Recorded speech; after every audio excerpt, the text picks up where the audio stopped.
নমস্কার বন্ধুরা, আমি সহেলি। অলৌকিক জোনের আসরে তোমাদের আরও একবার স্বাগত জানাচ্ছি। বন্ধুরা, আজও নিয়ে চলে এসেছি সত্য ভৌতিক ঘটনা নিয়ে। কথা বাড়াবো না, সরাসরি চলে যাচ্ছি আজকের ঘটনায়। আজকের প্রথম ঘটনা যা শেয়ার করব, উনি নাম প্রকাশে অনিচ্ছুক, তবে অলৌকিক জোনের বহুদিনের সদস্য। কমেন্ট বক্সে ওনার নাম আমি পড়েছি। যেহেতু ওনার আপত্তি আছে, আমি ওনার নামটি বললাম না, এবং উনি যার জীবনের ঘটনা বলেছেন তার নামও উনি প্রকাশ করতে চাননি। ওনারা কলকাতায় থাকেন, কলকাতারই বাসিন্দা।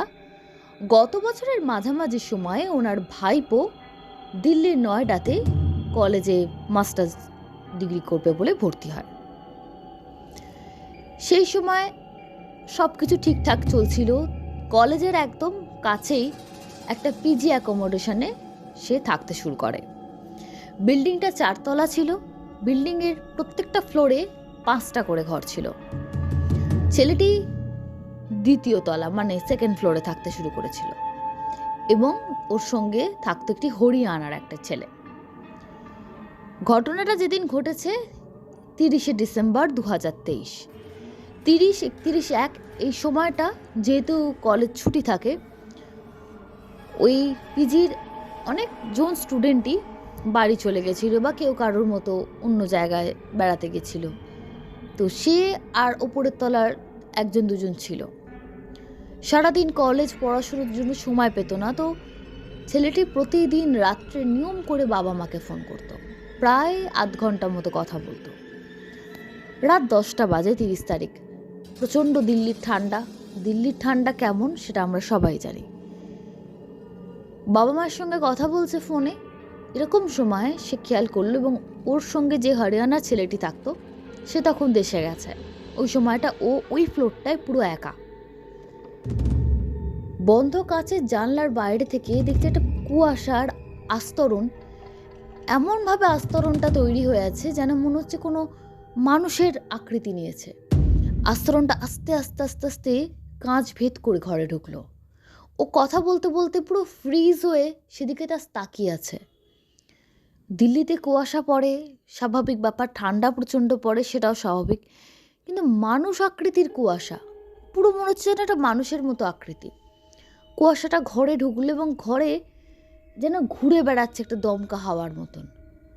কোনো চামচিকি বা বাদুড় এলে যেমন সারা ঘরে ঘুরে বেড়ায়, তারপর ওরা বেরিয়ে যায়, ঠিক ওভাবে ঘুরে বেড়ালো। তারপর ড্রেসিং টেবিলের কাঁচের কাছে গিয়ে জাস্ট একটা যেন পুরো ছবি আঁকার মতো এস লিখল। এবং এই এস লেখাটা দেখে ও ভাবছিল আর কি দেখতে পাবো। এই ভয়ে ফোনটা হাত থেকে পড়ে যায় এবং ফোনটা কেটেও যায়।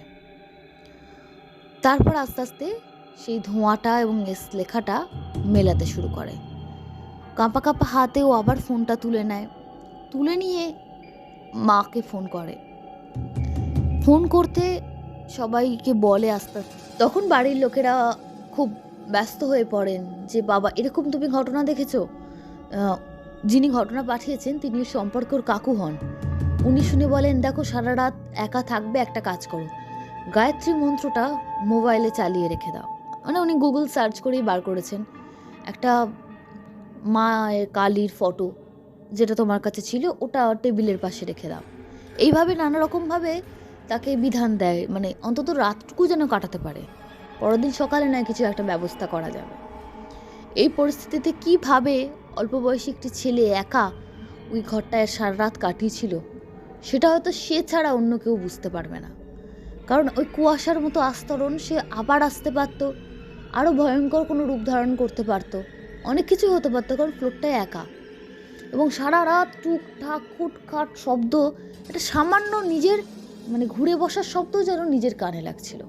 এরকম একটা পরিস্থিতিতে সে গোটা রাত্রি, এই বেশি দিন আগেকার না, 30 তারিখের রাতে সে কাটিয়েছে।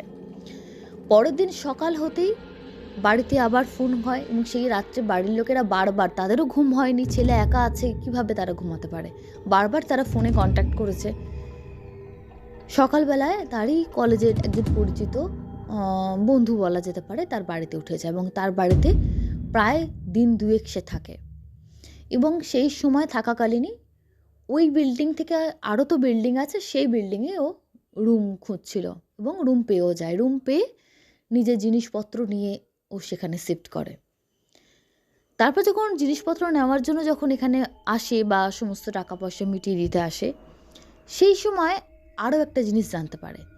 সেই হরিয়ানার ছেলেটা যে ওর সঙ্গে রুম শেয়ার করতো, তখন তো দেশে গেছিলো, কিন্তু ও বলছে দেশ থেকে ফিরে এসে কলেজে যাওয়ার যে ব্যাগগুলো থাকে সেই ব্যাগের ওপর কে যেন গোটা ব্যাগে ব্লেড দিয়ে কেটে কেটে এস এস লিখে রেখেছে, এবং পুরো ব্যাগটা বিশ্রীভাবে ছেঁড়া, একটা নতুন ব্যাগ। তো সেও খুব ভয় পেয়ে যায় এর কাছ থেকে পুরো বিষয়টা শুনে, এবং ও বলে রাত্রে আমার এরম এরম হয়েছিল, আমি ওই জন্য চেঞ্জ করছি। তারপরে হরিয়ানা ছেলেটি কী করলো সে বিষয়ে আমরা জানতে পারিনি, উনি কিছু বলেননি। তবে সে এই ছেলেটি রুম থেকে বেরিয়ে আসে এবং নতুন রুমে শিফট করে যায়। তারপর থেকে আজকের দিন অবধি সেই নতুন বাড়িতে আর কোনো প্রবলেম হয়নি। তবে আস্তে আস্তে যেহেতু এরকম একটা ঘটনা ঘটায়, জায়গাটা সম্পর্কে খোঁজ নেওয়ার যে কোনো মানুষেরই মনে হবে যে কী এমন ব্যাপার, কেন এখানে এরকম হলো। তখন জানতে পারা যায় যে ওই বিল্ডিংটা বেআইনিভাবে একটা কবরখানার ওপর, মুসলিমদের কবরখানার ওপর তৈরি করা হয়েছে। তার জন্যই ওখানকার বাস্তুতে এই দোষ, এবং সবথেকে বড় কথা ওই বিল্ডিংয়ে কেউ বেশি দিন 15 থেকে 20 দিনের বেশি থাকতে পারে না। যখন লোকজন ছিল ও ছিল, এবং একটা কথা তারপরও আস্তে আস্তে খেয়াল হয় যে অনেক দিন রাত্রেবেলা বাথরুমে কল খোলার আওয়াজ, বা মনে হচ্ছে না বাথরুমে কেউ বাসন মাজছে, এরকম নানা রকম আওয়াজ, কেউ সরে গেল, এগুলো কিন্তু হয়েছে। এবার বলতে হয় যে কেন সে গুরুত্ব দেয়নি কারণ তখন সেই বিল্ডিংটা সরগরম ছিল, স্টুডেন্টে ভর্তি ছিল, তার রুমেও আর একটি ছেলে ছিল, তাই ভয় বা ভীতি ব্যাপারটা আসেনি। শুনতো কিন্তু ব্যাপারটা গুরুত্ব দেয়নি। কিন্তু চোখের সামনেই ধোঁয়ার কুণ্ডলি হয়তো ফাঁকা বাড়ি বলে হয়েছিল, না হলে হয়তো এতটা বাড়াবাড়ি হতো না। কিন্তু তার মনের ওপর যে এফেক্ট পড়েছিল, ওখানে থাকলে সে ভালোভাবে আর জেনে যাওয়ার পর আর থাকতে পারতো না, পড়াশুনোরও ক্ষতি হবে, সেই জন্য বিল্ডিং চেঞ্জ করে নেয় এবং বাড়ির লোকেদের অনুযায়ী পুজো আচ্ছা সব কিছু করে। এই ছিল ওনার ঘটনা। এর আগেও উনি একটি ঘটনা পাঠিয়েছেন, কিছুদিন বাদে সেই ঘটনা তোমরা শুনতে পাবে। আজকে তৃতীয় ঘটনাটি আমার আপনার খুবই পরিচিত শান্তনু চক্রবর্তীর পাঠানো ঘটনা। দেখিনি শান্তনু কি লিখেছেন। লিখছেন, মানুষের জীবনে যে কত অদ্ভুত ঘটনা ঘটতে পারে তার যেন কোনো সীমা নেই।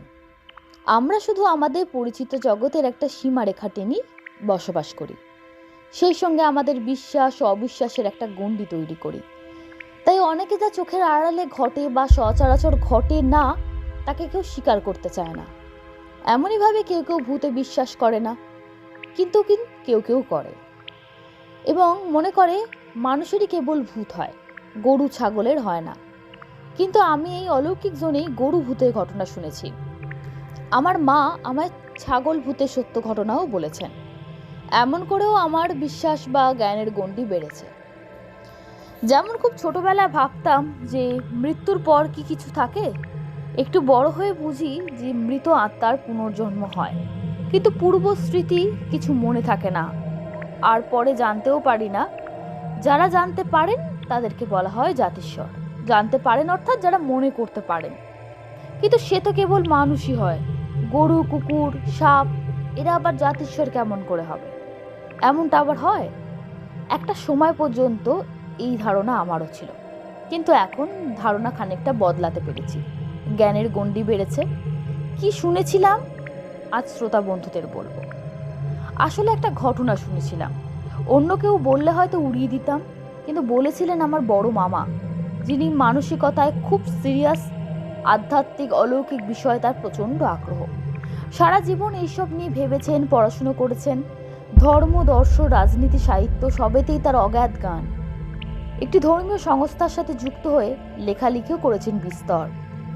বাস্তবিক তার লেখার হাত অসাধারণ। প্রয়োজনে বাংলা লিখলেও ইংরাজি ভাষায় তার দক্ষতা অবাক করতে হয়। তবে কাজের প্রয়োজনে চিরকাল বিভিন্ন রাজ্যে বসবাসের জন্য তার সান্নিধ্য আমি খুব বেশি না পেলেও, আমার বাবা গত হবার পর আমাদের কথা ভেবে তিনি ঘন ঘন আমাদের কাছে আসতেন এবং অনেকটা সময় কাটাতেন। অলৌকিক বিষয়ে চর্চা করতেন। এমনই একটা সময় এই ঘটনাটি বলেছিলেন। তিনি কিন্তু কার কাছে জেনেছিলেন বা কার জীবনে সেটা আমার মনে নেই। আমার মামা বর্তমানে অসুস্থ হয়ে শয্যাশায়ী হওয়ায় পুনরায় জানতেও পারবো না। কিন্তু আমাদের ধরা যাক এক ব্যক্তি, তার নাম তাপস, ধরে নিচ্ছি কারণ তার আসল নাম জানি না। অবিবাহিত, পরিবারের সদস্যদের সঙ্গে আনন্দে জীবন কাটাচ্ছে। নিশ্চিন্ত নিরুপদ্রব জীবনের দিনগুলিতে উদ্বেগ, আশঙ্কা বা ভয়ের কোনো ব্যাপার নেই। কিন্তু একদিন একটা ঘটনা ঘটল যা তাকে রীতিমতো শিহরিত করে তুলল। না, সে ভূত দেখেনি। বাস্তবিক ভূতের ভয় জীবনের একমাত্র ভয় নয়। চোখের সামনে সম্পূর্ণ অপ্রত্যাশিতভাবে যদি হিংস্র বাঘ, সিংহ, বিষধর সাপও এসে পড়ে, তাহলে ভূতের চেয়ে যে কম ভয় হবে না, তাপসের ক্ষেত্রেও তেমন হয়েছিল। সে সাপ দেখেছিল, তবে ভয়টা ছিল মাত্রা ছাড়া। সেটা অবশ্য অত্যন্ত স্বাভাবিক, কেননা রাতের বেলা বিছানার পাশে যদি কেউ বিরাট আকারের ফনাওয়ালা বিষধর জাত সাপকে দেখে, তাহলে তার হার্ট ফেল হওয়া আশ্চর্য নয়। তবে তাপসের তেমনটা না হলেও সে রীতিমতো ওরে বাবারে করে চিৎকার করে বিছানা থেকে নেমে লাফিয়ে পড়েছিল। ওর চিৎকারে বাড়ির লোকজনেরদেরও ঘুম ভেঙে যায় অবস্থা। সবাই এসে ছুটে এসে দেখলো, যা দেখলো তাতে তাদের চোখও স্থির হয়ে গেল। কয়েক মুহূর্তের নীরবতা, তারপর শুরু হলো হইচই। এ কি, এত বিরাট সাপ কোত্থেকে এলো? এ তো ফনা তুলে দাঁড়িয়ে। কেউ বলল, এই তাপসের বিছানায় সাপ কিভাবে এলো? প্রত্যুত্তর এলো, এটা কি ওইসব ভাবার সময়? একে একে কি করে বাড়ির লোকরা সবাই সাবধানে থাকবে, কি করে সবাই মিলে জোটবদ্ধ হয়ে সেটাকে বাইরে বার করবে, সেইটা নিয়ে তখন সবাই ভাবতে লাগলো। তাপস বলতে লাগলো, ঠিক সময় সে দেখেছিল, তাই নয়তো ঘুমের মধ্যে তার প্রাণটাই বেঘরে যেত। এরপর যা হয়, মাঝরাতে সুখের ঘুম কেড়ে নিয়ে সেই ভয়ঙ্কর সাপ তাদের রীতিমতো ছুটিয়ে বেড়ালো। হয়তো পাড়ার লোকেদেরও সাহায্য দরকার হলো। সাপকে একসময় বিদায় করা গেল বটে, কিন্তু সে রাতে জাগ্রত অবস্থায় দেখা এই সাপের দুঃস্বপ্নের স্মৃতি পরের দিনও সবাইকে তাড়া করে বেড়ালো। পরের রাতেও ঘুমোতে গিয়ে চোখ বুজে তাপস সেই সাপকেই যেন দেখল, কিন্তু মনকে বোঝালো সাপ কোনোভাবে এসেছিল, চলে গেছে। এমন কোনো বাড়ি কি আছে যেখানে কখনো সাপ ঢোকেনি? হোক না সেটা সামান্য হেলে কিংবা ফনাধারী কেউটে। কিন্তু ঘুমটা যেন আসছে না। চোখ খুলে গেল তাপসের, আর সঙ্গে সঙ্গে চোখ দুটো স্থির হয়ে গেল। অস্পষ্ট নাইট ল্যাম্পের আলোয় কি দেখছে সে? এ তো কালকের সেই সাপ, ফনা তুলে একইভাবে তার দিকে স্থির হয়ে আছে। তাপস কি হ্যালুসিনেট করছে? পূর্বরাত্রে ভয়াবহ স্মৃতি থেকেই এইসব দেখছে? হ্যালুসিনেশন শব্দটা শুনেছিল, আজকে হয়তো নিজেই সেটার সাক্ষী হচ্ছে। আচ্ছা, হ্যালুসিনেশন কি বেশিক্ষণ স্থায়ী হয়? এ তো সত্যিই সেই রাতের, গত রাতের সাপ। সাথে সাথে তাপস আরো একবার বিছানা থেকে নেমে আলো জ্বালাতে বাধ্য হয়। তাপসের চিৎকারে বাড়ির লোকজন ছুটে যায়, অবাক হয়ে যায়। কাল না হয় সাপ ঢুকেছিল, আজ আবার কি হলো? কিন্তু সবাই ছুটে এসে দেখলো সেই সাপই ঢুকেছে। শুধু তাই নয়, একইভাবে তাপসের বিছানায় উঠে আছে। তখন তাদের অবাক হয়ে যাওয়ার মাত্রা ছাড়িয়ে গেল। সবাই শিহরিত হয়ে ভাবলো, কিছু কি ভয়ানক বিপদ অপেক্ষা করছে? বারবার একই ঘটনা কেন ঘটছে? সেই সঙ্গে ভাবছে, এটা কি অনাসৃষ্টি। গত রাতে সাপের জন্য সবার ঘুম নষ্ট হয়েছে, আজও এই দশা। কিন্তু ঘুমের নিয়ে চিন্তা করা এই সময় বিলাসিতা। যত তাড়াতাড়ি সম্ভব সাপটাকে বাড়ি ছাড়া করতে হবে। সুতরাং শুরু হলো গত রাতের ঘটে যাওয়া ঘটনার পুনরাবৃত্তি, যাকে আমরা বলি রিপিট টেলিকাস্ট। সাপ একসময় বিদায় নিল বটে, কিন্তু রেখে গেল এক রাস প্রশ্ন। সকলের নজর এড়িয়ে কখন, কিভাবে, কেন এই সাপ তাপসের বিছানাতেই লুকিয়ে থাকছে বারবার, সেটা বোঝা যাচ্ছে না। একই স্থানে ছুঁচো বা ইঁদুর এমন আচরণ করে বটে, কিন্তু সাপকে একবার বের করে দেওয়া হলে তারা কিন্তু আর আসে না। ছুঁচো ইঁদুর হলে হয়তো চিন্তার কিছু ছিল না, কিন্তু এই যে সাপ, শুধু তাই না, ভয়ঙ্কর বিষাক্ত সাপ, যাদের সচরাচর আশেপাশে দেখাও যায় না, সে যদি আবার আসে? সত্যি বিগত রাতের স্মৃতি নয়, আসন্ন রাতের আশঙ্কায় সকালের প্রত্যেকের জীবনের শান্তি নষ্ট করে দিল। ঘরে চলতে লাগলো চতুর্দিকে দৃষ্টি দেওয়া, যে কোথা থেকে আনাচে কানাচে কেমনভাবে ঢুকছে। কোনো কিছুর সাথে পায়ে স্পর্শ হলেই সবাই অজান্তে চমকে উঠছিল। এই সেই জাত সাপটা নয় তো? তাপসকে তার নিজের ঘরে রাতে একা ছেড়ে দিতেও বাড়ির লোকের ভয় হচ্ছিল, কিন্তু উপায় কি? ভয় তাপসের নিজেরও। তার যেন প্রতিটা মুহূর্তে মনে হতে লাগলো সাপটা যেন ঠিক ঢুকবে তার ঘরে, লুকিয়ে থাকবে। তাপসের ভয় যেন তাপসকে আচ্ছন্ন করে রাখছিল। তাপসের মনে হচ্ছিল যে ঘরের উজ্জ্বল আলো নিভে যাবে। তাপস তখন বিছানায় একা। কি ভয়ানক! তাপস যেন আর ভাবতে পারছে না আজ রাতেও সেই সাপ আসবে। তাপস যেন নিজেকে নিজে সান্ত্বনা দিচ্ছিল। ঘুমোনো দূরে থাক, দু চোখের পাতা এক করতে পারছিল না। কিন্তু আগের রাতগুলোর অনিদ্রা, সারাদিনের ধকলে কখন যে গভীর ঘুমে আচ্ছন্ন হয়ে পড়েছিল তা যেন খেয়ালই নেই। কিন্তু ওর অন্তরে ছিল ভয়, তাই হঠাৎই চমকে উঠল। একটা ঠান্ডা কিছুর ওপর হাত পড়ল। এটা কিসের ওপর হাত দিয়েছে? একটু ঘোর কাটতেই তার বুকের ভেতরটা ধড়াস করে উঠল। হারে, এ তো রীতিমতো সেই ফণাধারী সাপ। সঙ্গে সঙ্গে ওর বাবা বলে ছিটকে গেল। এরপরে ঘটনা বলতে গেলে ঘটনা একই জায়গায় ঘুরতে থাকবে, কেননা তারপর থেকে প্রতি রাতে একই ঘটনা ঘটল।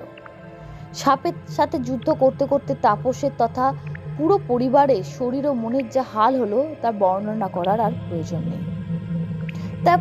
তবে এখন আর অজানা আশঙ্কা নয়।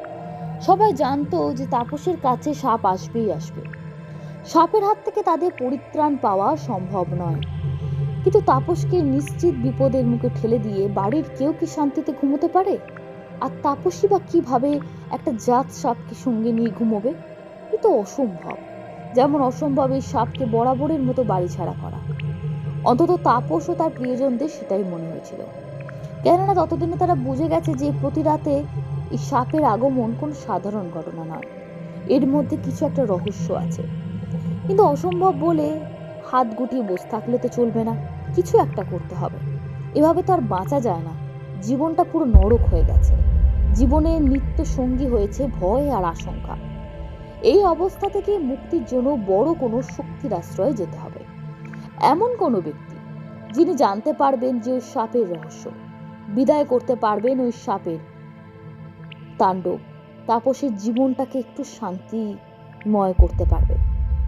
কিন্তু এমন কোনো মানুষের সন্ধান পাওয়া গেল না যিনি বলতে পারেন যে কে এই সাপ। তাকে তাড়ানো তো দূরের কথা, কিন্তু আমাদের চারপাশে অসংখ্য মানুষের ভিড়ে থাকা কেউ কেউ যারা তো দেখতে তো আমাদেরই মতন, কিন্তু তারা সাধারণ মানুষ নন, ভণ্ড তান্ত্রিক জ্যোতিষীও নন। তারা প্রকৃত সাধক, সিদ্ধ পুরুষ, ত্রিকালজ্ঞ। তাই তারা নিজেদের প্রচার করেন না। তারা নিজেকে সব সময় আড়াল করে রাখেন। খুঁজতে খুঁজতে তাপস যে এইরকম কারোর কাছে এসে পড়েছে তাপস সেটা বুঝতেও পারেনি। সে সেই ব্যক্তিকে সেটাই বলেছিল যেটা সে সবাইকে বলেছে, আমায় সাপের হাত থেকে মুক্তি দিন বাবা, ওকে তাড়ান।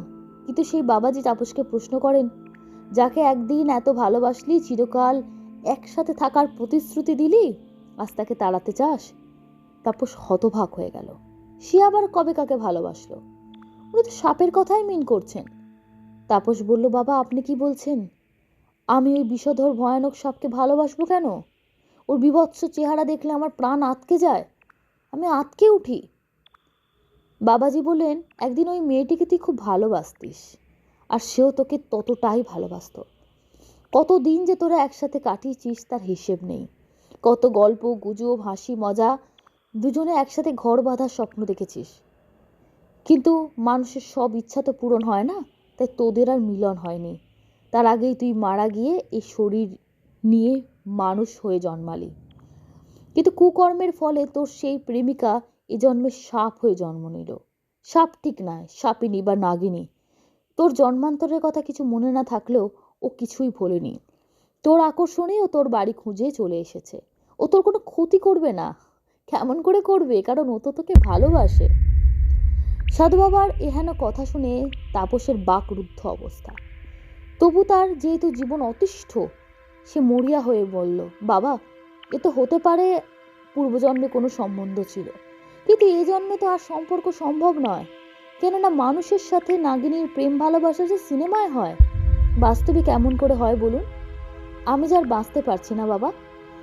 সাধু বাবা বললেন, তুই যে ওকে একসাথে থাকার কথা দিয়েছিস, সাপ হলেও ও বোঝে ও কথা বলতে পারে না, মানুষেরই তো মতো, ও তো তোর কাছে আসবেই।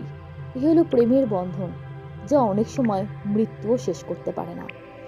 তাপস বলল, আমি যদি কথা দিয়ে থাকি সেটা তো মানুষকে দিয়েছি, তা বলে একটা বিষধর নাগিনীর সঙ্গে আমাকে জীবনের প্রতিটা দিন কাটাতে হবে? আমি কি সুস্থভাবে বাঁচতে পারি না বাবা? বাবা, আমি সুস্থভাবে বাঁচতে চাই। সাধু বাবা অবশ্য তাপসকে জানান যে যদি কারো ভালোবাসার অনুভূতিতে হস্তক্ষেপ করা উচিত নয়, কিন্তু একটা সর্প প্রজাতির স্বার্থের চেয়ে মানুষের সুখ শান্তি রক্ষা করাই কর্তব্য। তাই তিনি তার শক্তি বলে সেই নাগিনীর মন থেকে পূর্বজন্মের স্মৃতি মুছে দেবেন, যার ফলে সে তাপসের কাছে আর আসবে না। অবশেষে সাধু বাবা তার কর্তব্য সম্পাদন করলেন। এরপর সেই সাপের আর কোনো সন্ধান পাওয়া যায়নি, আর সে তাপসের কাছে ফিরে আসেনি। তাপস আর তার পরিবারের পুরো লোক ভয়হীন নিশ্চিন্ত জীবনে ফিরে গেছিল। তবে ওই ফণাধারী সাপকে নিজের বিছানার সামনে দেখার ট্রমা থেকে বেরিয়ে আসতে তাপসের নিশ্চয়ই অনেক সময় লেগেছে। একটা কথাই বলবো, আউটস্ট্যান্ডিং, ইউনিক একটা ঘটনা। ব্যক্তিগতভাবে আমার অসম্ভব ভালো লেগেছে, কারণ আমি শুনিনি এরকম। জাতিস্বর মানুষ হয়। থ্যাংক ইউ শান্তনু, তোমাকে থ্যাংক ইউ বলার ভাষা নেই। তুমি প্রতিনিয়ত, যেহেতু তুমি অলৌকিক এবং আধ্যাত্মিক জীবনকে নিয়ে চর্চা করো, তোমার পরিবারে তোমার মা, তোমার গুরুমা, তোমার মামারা এই সমস্ত অনেক ঘটনার সাক্ষী। তাই প্রতি মুহূর্তে সেই সব ঘটনা আমাদের অলৌকিক জোনে আসছে, অলৌকিক জোন সমৃদ্ধ হচ্ছে। তোমাকে ধন্যবাদ দিয়ে ছোট করবো না ভাই। তবে সত্যি আজকে একটা ইউনিক ঘটনা। তোমরা যারা ঘটনা পাঠাচ্ছেন, আমি চাই আমার বলা তোমাদের ভালো লাগে, সে তো তোমরা লিখে পাঠাও, কিন্তু এই মানুষগুলোকেও একটু তোমরা উৎসাহ দাও। নিজেদের ব্যস্ত জীবন থেকে সময় বার করে তারা ঘটনা, অনেকেই কিন্তু আমরা জানি, কিন্তু লিখে পাঠাবার মতন এনার্জিটা অনেকে কিন্তু হয় না। তো তাদেরকে একটু সাধুবাদ জানিয়ে তোমরা। এই আশা নিয়ে আজকের পর্ব শেষ করছি। তবে আজকে চলে যাব কমেন্ট বক্সে, কারণ এর আগে 2টো এপিসোডে কমেন্টস তোমাদের পড়া হয়নি। মাঝে মাঝে কমেন্টসগুলোর একই রকম লাগে এবং মনে হয় একই ব্যক্তির কমেন্টস বারবার পড়ছি, নতুন কারোর পড়া হচ্ছে না। সেই জন্য আমি অনেক সময় কমেন্টস স্কিপ করে যাই, কিন্তু আজকে স্কিপ করছি না। প্রথম যার কমেন্ট আমি দেখতে পাচ্ছি, মৌনি রয়। উনি লিখছেন, বুঝতে পারি না কারোর অভাব, এত দারিদ্রতা, অথচ সন্তান জন্ম দেওয়ার শেষ নেই একটা ছেলের আশায়। অদ্ভুত ছিল এনাদের অবাক করা ঘটনা। আমি আগের দিন যে দৈব ঘটনাটা শুনিয়েছি তোমাদেরকে, তার পরিপ্রেক্ষিতে উনি লিখেছেন। হ্যাঁ সত্যি তাই, তখনকার সমাজ ব্যবস্থা সম্পর্কে সত্যি অবাক হওয়া ছাড়া কোনো থাকে না। তারপরে মেয়েদের কোনো মূল্য ছিল না, এটা আরও সব থেকে বেশি খারাপ লাগে। বর্ণালী দাস, খুব ভালো লাগলো দুটো ঘটনায়। ইউজার JR5WC40G, খুব সুন্দর ঘটনা। সৌমেন্দু রায়চৌধুরী, শ্রাবণী আদক, প্রথম ঘটনাটা খুব ভয়াবহ ছিল, দ্বিতীয় ঘটনাটা যদি কাল্পনিক হয় তবুও আমার ভালো লেগেছে। কাল্পনিক হয়তো হবে না, ওকে একটা মিথ, মানে বিভিন্ন দেখবেন মন্দির প্রতিষ্ঠার সঙ্গে একটা অলৌকিক ঘটনা জড়িয়ে থাকে, এটা ওই রকমই একটা অলৌকিক ঘটনা, এটা যুগ যুগ ধরে চলে আসছে। সুবীর বণিক, 2টি ঘটনা বেশ ভালো লাগলো। দেবা 614, দিদি নমস্কার, অনেক ভালো লাগে তোমার ঘটনা। আমি, আমার মা, ভাই 3জন তোমার গল্প শুনি, অনেক বড় হোক আমাদের চ্যানেলটা। Love from West Bengal. Thank you so much ভাই। সহেলিদি, আমি একটা প্রশ্ন তোমাকে করতে চাই, তোমার ভয়েসটা মিষ্টি, তোমাকে একটা ব্যক্তিগত প্রশ্ন করলাম। তুমি কি আত্মার সম্মুখীন হয়েছো বা অনুভব করেছো? সম্মুখীন হইনি ভাই, সম্মুখীন করলে আর আমি কথা বলার অবস্থায় থাকতাম না, এতটাও সাহসী নই আমি।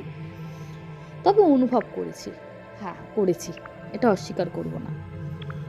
এবং কিছু কিছু সময় এমনও হয়েছে, যদিও বলতে পারো এটা পুরোটাই সাইকোলজিক্যাল, এক একটা ঘটনা এমন এসেছে না, তারপরে রাত্রিবেলা আমি নিজে উঠেই মনে হয় যেন কেউ আমার দিকে তাকাচ্ছে বা এরকম হয়েছে, অনেকবার হয়েছে। অনেক ঘটনাগুলো ঘটনার মধ্যে বলতে বলতে নিজেই যেন তার মধ্যে ঢুকে যাই, সেগুলো খুব হন্ট করে। মিউজিক্যাল ক্লাস লিখেছেন, এইগুলো সত্যি হয়, বিশেষ করে ডাক্তারদের সঙ্গে, আমার দাদুর সঙ্গেও ঘটেছিল। পুরো সব মনে নেই, সেই কথাটা শেয়ার করতে পারছি না। আপনার যতটুকু মনে আছে ততটুকুও যদি আপনি শেয়ার করেন অলৌকিক জোনে, ভালোই লাগবে আশা করি বন্ধুদের। ইউজার KF1SI ডাক্তারবাবু মৃত্যুর মুখ থেকে ফিরলেন।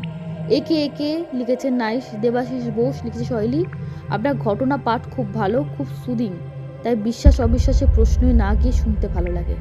জানতে চাই আপনি কি নিজে বিশ্বাস করেন? কখনো এই নিয়ে প্রশ্ন জাগেনি?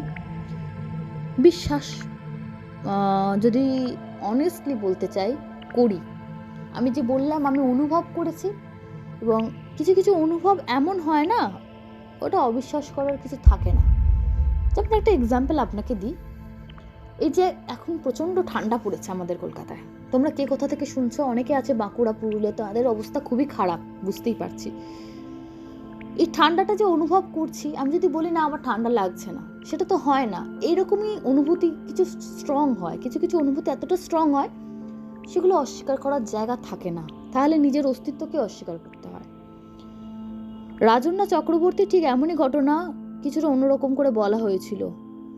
এনিওয়ে, কিছু মানুষের ভুলের কারণে ভালো মানুষ সাফার করে। এই ডক্টর আর কোনো দুর্যোগের রাতে সত্যি অসুস্থ মানুষকে পরিষেবা দিতে যাবেন না। এত ভালো মানুষরা তাদের যাই হোক, বুঝতে পারছি সত্যি। কিন্তু এই ধরনের ঘটনা অনেকের জীবনে ঘটে, এমন নয় যে একই ব্যক্তি লিখে পাঠিয়েছেন, একদমই না। প্রচুর এরকম ঘটনা শোনা যায়। Saraswati Haldar, Shibashi Sin, Shinchan Nora, Rinku Bag. এরপর দেখিনি আর কে লিখে পাঠিয়েছেন। পারমিতা, সঞ্চারী হালদার, বৈশাখী সিন, জয়িতা গুপ্ত, জয়ন্ত দিন্দা, সংঘমিত্রা রয়, ঐন্দ্রিলা ঘোষ, প্রিয় Mampi lifestyle, habit spot, user KM Mrindal, আচ্ছা সরি ভাই আপনার নামটা বুঝতে পারলাম না, Punam Langatha, Mita Roy, Gita Goswami, Papri Dola, dance queen Sona, Shubham Pal, Amit Bhattacharya, mister Bauri, Beauty Mondal, Ashis Kole, dance queen সোনা, simply sweetie, Debabrata Das, Damini Pal, Chumki Ghosh, RM food and blogs. Thank you so much আপনাদের সবাইকে। এভাবেই অলৌকিক জনের সঙ্গে থাকুন। ধন্যবাদ। শীতের সাবধানে থাকুন। শুভরাত্রি।